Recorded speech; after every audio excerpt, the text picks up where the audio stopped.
Today we're talking about arithmetic sequences.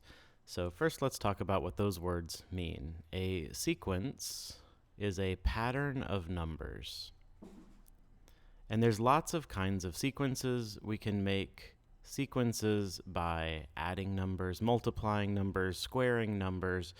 There's famous sequences like the Fibonacci sequence or triangular numbers or anything like that. So anytime we can recognize a pattern of numbers and then continue the pattern, for example, square numbers would be 1, 4, 9, 16, and then if I said that pattern continues, you would be able to supply the next numbers because it's just the term number squared. So this is term number 1, and we're at 1 squared. Term number 2 is 2 squared. Term number 3 is 3 squared, and so on. So each of these values in the sequence is called a term. So a term is each value in the sequence. And when we have a predictable pattern of terms, then we get a sequence. So what is an arithmetic sequence? Arithmetic, you may remember this word as arithmetic. That's a different version of the same idea. Arithmetic is like adding, subtracting, and whatnot. So an arithmetic sequence is formed by addition. So add the same number every time to each term. So it's kind of a most basic kind of sequence. It just moves forward by the same number every time. There's nothing fancy like squares or multiplying or clever things like that. It's just really basic. So a sequence is made up of some terms, and each term has a term number, meaning what position it has in the sequence, and a term value. We usually refer to these as n being the term number, and a sub n being the value. So as an example, let's see if I can draw a line. We'll make a sequence. So I have a sequence where my first term is 4. My second term, that was a really bad line. Let's see if we can do a little better. Yeah, second term is going to be 7. My third term is going to be 10. My fourth term is going to be 13. So I'm sure you can continue this sequence on your own from there because I started with 4, and all I'm doing at each step is adding 3.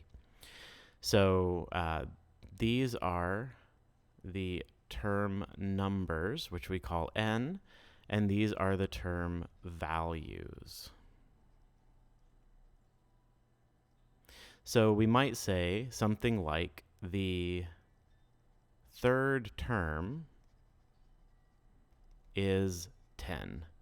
So when we say third term, we mean the third position in the sequence, and we say the term is a value, we mean it's the value of the term.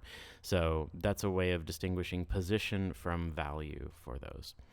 And you can think of a sequence like a function. It has inputs and outputs. So we could also say something like f of 3 is 10, the same way that we did for sequences. More commonly for sequences, instead of doing parentheses like this, we use subscripts. So you see here I put a with a little n below it. So that little number that's a little bit below the main line is called a subscript. So sub meaning below and script meaning writing. So it's below what's written. So something like these over here, this 1 squared, 2 squared, we call those exponents, but in terms of like writing, those are called superscripts because they're above the script. So a subscript is just like an exponent, but written down below. And it carries no mathematical meaning. It's just a label for that thing. So if I said A3, that means the third term in the sequence. Or if I said A3 like that, it also means the third term in the sequence. So think of a subscript a lot like putting a number in parentheses like we did for functions. So both of these are labels telling us the input number or the term number. And we can also use it with outputs like I did here. We can say A4, for example, is the fourth term equals 13. So that means the fourth number in the sequence has a value of 13. So that's usually how we label things, and we can interchangeably use subscripts or parentheses, although subscripts are more common for sequences than parentheses. So that's kind of an overview of what a sequence looks like. Now let's talk about how we can define these and do math with them. So the first thing to look at is what we need to define a sequence. So actually I'll leave that one visible. So my sequence here, I had something, a starting number at term 1. My first term was a value of 4. And then I needed whatever my common difference was that I added each time that was plus 3. So those are the two key features of an arithmetic sequence. We have our first term, and we have our what we call a common difference. We have several different ways of writing and defining these. You need to be able to recognize all of them. They're all important, that you can read and understand them. And we need to understand also that you can't do math with all of them. So the first one we're going to talk about is kind of the most basic way of describing a sequence, and it's also the least useful way. But you do have to recognize it, be able to read it, and then make it be useful. So this is called a recursive rule or definition, or sometimes formula. I don't like calling it a formula because to me formulas are things we can plug numbers into and do math with. So I typically call it a recursive definition. That's a little bit pedantic on my part. You could call it recursive rule, definition, formula. And it basically has two statements. It says A1 equals, and then it tells us where the sequence starts. This is how we define our first term, so this thing right here. So I'm going to make up a different sequence than this one and say A1 is 2. Oh, I made a triangle. I don't even know how I did that. A1 is 2. And then it says the common difference is. The most basic way of writing this is to say D equals and then a number. For example, if I said I have a common difference of 5, I would say D equals 5, and that means I'm adding 5 each time. Unfortunately, as simple as this is, math never likes to be simple, and they specify this in recursive rules a little bit more complicated way. So recursion means that you're referring to what came before and basically looping back on yourself. So instead of, so I'm going to put that here, common difference equals 5. Instead of this simple thing, what we do is we say an, and that means any term in the sequence. So this n could represent term 7 or term 8 or term 25, any number we want. Any term can be found by n minus 1. So again, remember this is a label. So pretend if I want to find a 7, the 7th term, n minus 1 means the 6th term. So this is a very fancy math way of saying any term is equal to the term before it plus whatever this common difference is, in this case, 5. So this an equals a sub n minus 1 is a fancy way of just defining what is the common difference, and you just have to recognize that that's what it means. It's like confusing to look at, I know, but it's just fancy like math people talk. So it says any term is equal to the term before it plus 5. So if I wanted to find the 7th term, I would take the 6th term and add 5. And herein lies the problem with the recursive definition. If I don't know the term before the current one, I can't do anything. If I don't know the 6th term, how can I add 5 to it? So this way, this doesn't really let us do math. And if I said find term 7, you said, okay, well, only if I know what term 6 is. What this does let us do is write out the sequence really easily because it tells us A1 is 2, and then it says A2 is A1 plus 5, right? So the next term is the one before plus 5. So we add 5 and we go to 7. Then term 3 is term 2 plus 5. So we go to 12. Term 4 is term 3 plus 5. So we keep going and we can write out as much of the sequence as we want. And at the most basic level, that would let you get to any term that you want. So if I wanted term 7, I could just keep going and add 5 again and again. And I'll go ahead and do that for this case. So that's term 1, 2, 3, 4, 5, 6, 7. So if I were labeling, I'm going to make a little room here. So I'm going to erase this. And I want to kind of write it out the way I did up here, where I put my term number and my term value. So term number 1 has a value of 2, term 2 has a value of 7, term 3 has a value of 12, and so on, all the way up to term number 7, which had a value of 32. So that's a way to write out our sequence and find term 7. It's not very elegant, though, right? Writing out every single term like this, it works, but what if we needed to find term number 412? It would take a really long time to write out 412 numbers, and there's much, much better ways of doing it. So that's what we want to look at next. This recursive definition lets us create the sequence, and it gives us the two things we really care about, which are the first term and our common difference. So when we look at a recursive rule or recursive definition, these are the two bits of information that really matter. The rest of it is just kind of like mathy language stuff that's not really relevant to writing the sequence. Okay, so the next thing we want to look at is called an explicit formula. This is what's really useful and we can do math with.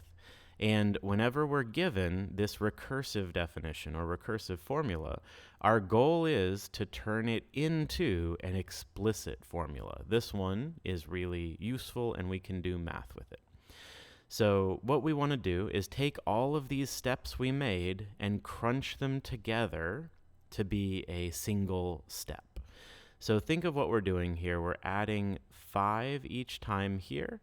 And since it's a sequence, we're always going to be adding 1 to the term number because we count each term separately one at a time. So we're adding 5, we're adding 5. And if I think about going to term 7, I want to think about it in terms of how many steps do I need to take forward.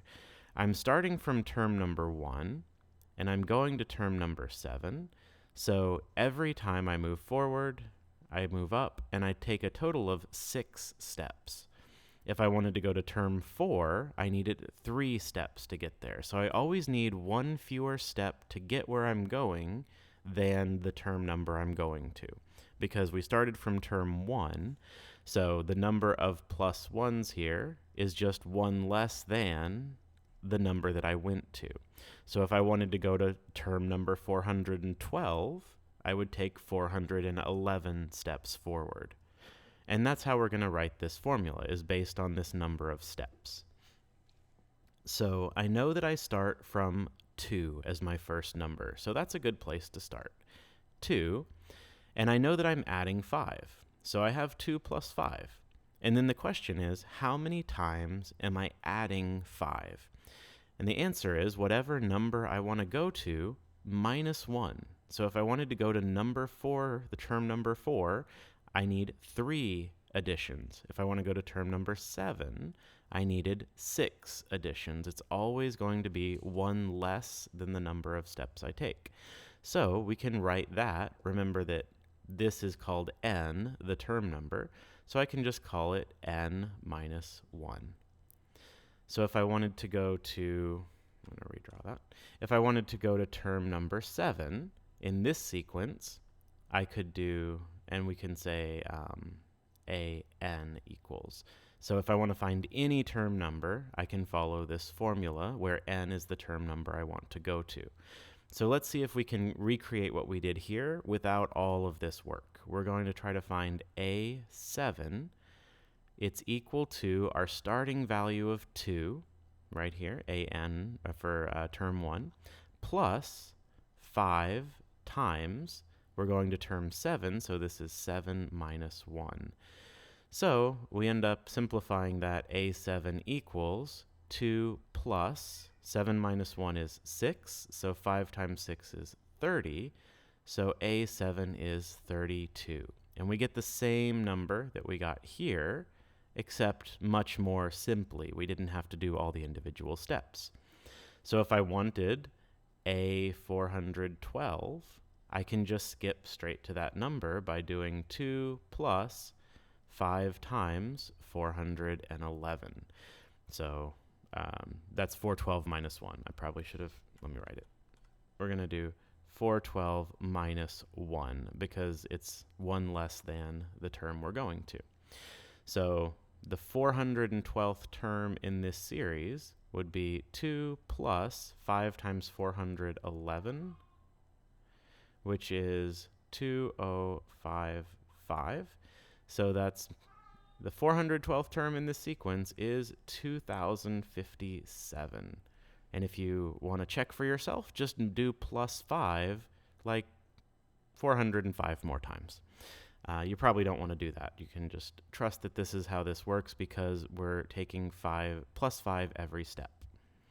So this is an explicit formula. It's our goal. The general form of it, it's not like on a star chart or anything, but the general format of an explicit formula is going to be AN equals A1, the first term value. Remember, that was our kind of thing up here that's really important, first term, plus our common difference, that's the other part that's really important to define the sequence, times n minus 1. So that works. We can basically write this and find any term number in any term value in any arithmetic sequence. So going back to our recursive definition, we had this A1 and this common difference. So when we're given a recursive definition, all we want to do is extract those two numbers. I think of it like a piece of fruit. I want to peel it, take out the good part from the middle, drop them into this equation. So I put A1 there, and I put my common difference there, and now this explicit formula is useful. It's a good thing that we can find terms with. So don't ever try to do math with this definition that has two parts to it. So anytime you see two separate statements that give you term 1 and then term n equals the previous term plus something, just take those values from there, the first term and the common difference, and put them into an explicit formula. So one more thing to do here, and you'll need to do practice with this, but there's one more thing to mention, which is a simplified explicit formula. So it's very much the same as this explicit formula, except it says AN equals, and then what we're going to do is we're going to, I'll just explain this and then the last thing. So any term value equals we're going to go over here first. Okay, sorry. We're going to look at what this sequence is giving us. So if I wanted to plot this on a graph, and I plotted the ones that I just did, I would have a point at 1, 2. I'd have a point at 2, 7. I'd have a point at 3, 12. I'd have a point at 4, 17. And every time I'm going over 1 because I'm adding 1 to my term number, and I'm going up 5. So this is my plus 1 for my term numbers, and this is my plus 5 for my common difference.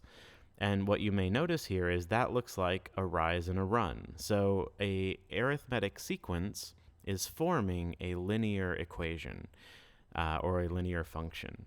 So this 5 is basically like a slope. Common difference functions very similarly to a slope. And since we always have a term advancement of 1, like we always go forward 1 at a time when we're counting a sequence, then the common difference is just that over 1, and that gives us a slope.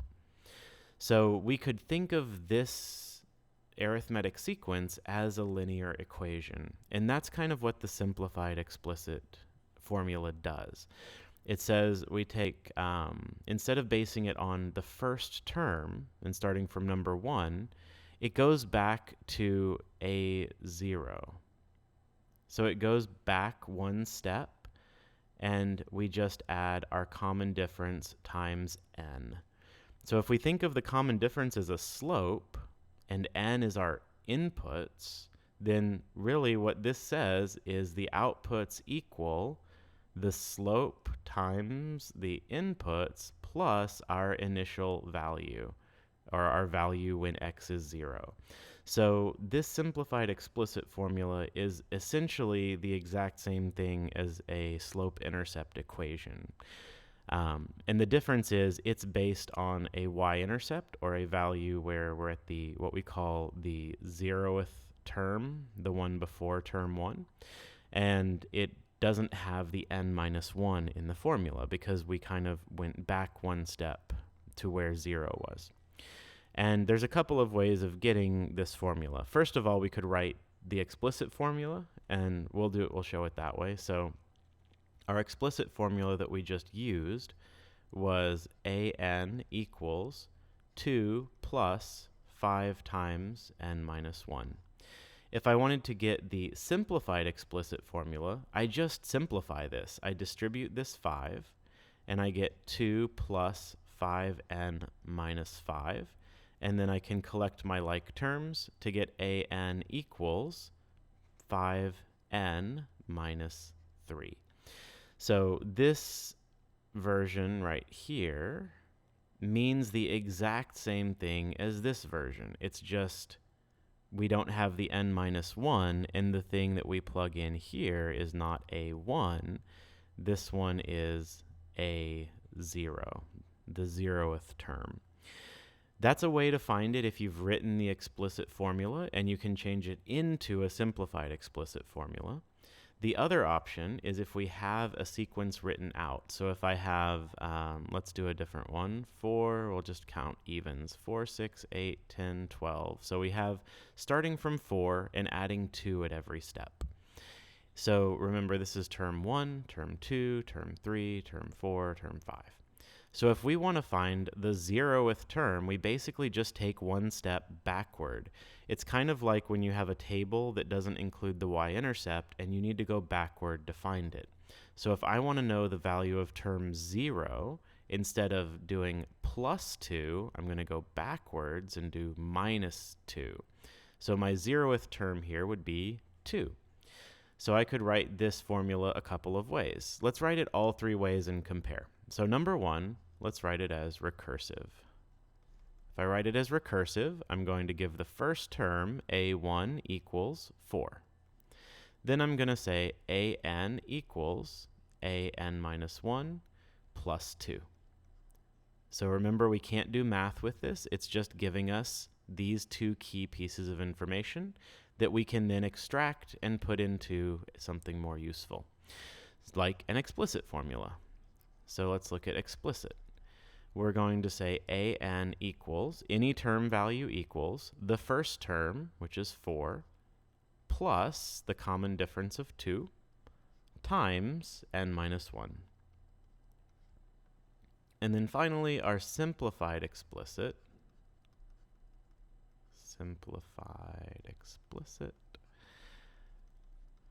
We can either expand this one out and like multiply that and simplify it, or use this 0th term we found from our sequence and say an equals the 0th term, 2, plus the common difference, 2, times n. So all 3 of these are valid ways of defining this sequence, and we want to focus on explicit is the main one we want to be able to write and to use, and then plug in a term number to get a term value. Simplified explicit works just fine as well, so understanding both of these 2 is great, and the biggest thing is we can't do math with recursive. Every time somebody will try to plug stuff in here, You can't plug anything into this and calculate something, so don't try to do it. We can't plug stuff into this recursive definition. So I realize I've completely ignored the idea of negatives, so all of my common differences have been positive. So that pretty much covers all of the main ideas, but I want to do another sequence where we have a negative common difference just so we can see what that looks like. If you feel like you understand these three forms and you don't need to keep listening to see a negative, like a sequence that's decreasing, then feel free to move on. But I'm going to go ahead and write one more sequence here. So we have n and a sub n. So we have term 1, 2, 3, 4, 5, 6. Let's start from 3. And let's have a common difference of minus 6. So we're going to go to -3, -9, -15, -21, -27. When we write this sequence up and write our explicit formula, we do it exactly the same way. We look at our first term right here, which is a1, and we look at our common difference, which is now -6. So I would say an, any term I want to find, is my first term, 1, plus my common difference, so that's -6, times n minus 1. So if I wanted to find, say, term number 20, I would do 1 minus 6 times 20 minus 1, or 19. And I could find that term value. We can also do like we did in evaluating functions, and we could be given an output value and be asked to find what term number is that in the sequence, or even is it in the sequence. So if we had that, we would put that value over here. So for example, let's say I had an equals -45, I think is in this sequence. So an equals -45, and it says find n. So it's asking us to find which term in this sequence would have a value of -45. So in that case, I would put -45 on the left as the output, and I would say that equals 1 minus 6 times n minus 1. So I'm solving for n, and then I would do my equation solving steps. So I would subtract 1 and get -46. Maybe this isn't in the sequence. Did I pick wrong? 27. Yeah, I picked wrong. No, that should be right. Let's just try. So -46 equals, and I'll distribute here, -6n, and then plus 6. So I would subtract 6 from this side and get -52 equals -6n. And then, yeah, that's not in the sequence. Did I do this part right? 3 minus 6, 9, 15, 21, 27. So if I go 18 more, I'd be at 45. Oh, I can't do math right now. Oh, I figured it. Okay. You probably all already noticed. So I didn't put the right first term. The first term was 3. I circled term number 1 here, but of course the thing we care about isn't term number 1, it's the value of the first term. A1 is 3. So I should have put 3 minus right there. Whew. Okay. And let's just erase all that and redo it. Okay, so we have 3 minus that. And then we subtracted 3, we got -48. That's divisible by 6. That's great. And then we get -6 times n minus 1. We divide both sides by -6 would be the best next step instead of distributing. When we divide by -6, we get 8 equals n minus 1. And then we add 1 to both sides, so n equals 9. So we could write our final answer to that as A9 equals -45. Equals negative 45. So that looks very similar to what we did with functions. Remember, that could look like a parentheses 9 equals negative 45. And then it would look like our function notation that we did when we did evaluating functions, because this is exactly the same thing. So finding a term number or a term value is just a different version of evaluating functions that we did back at the very beginning of the year.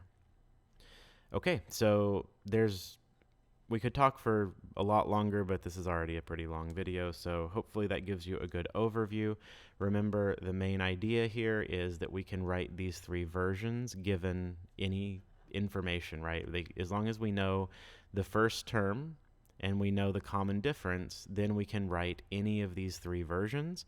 And that's the value of recursive. It's typically a way that these two values are given to us.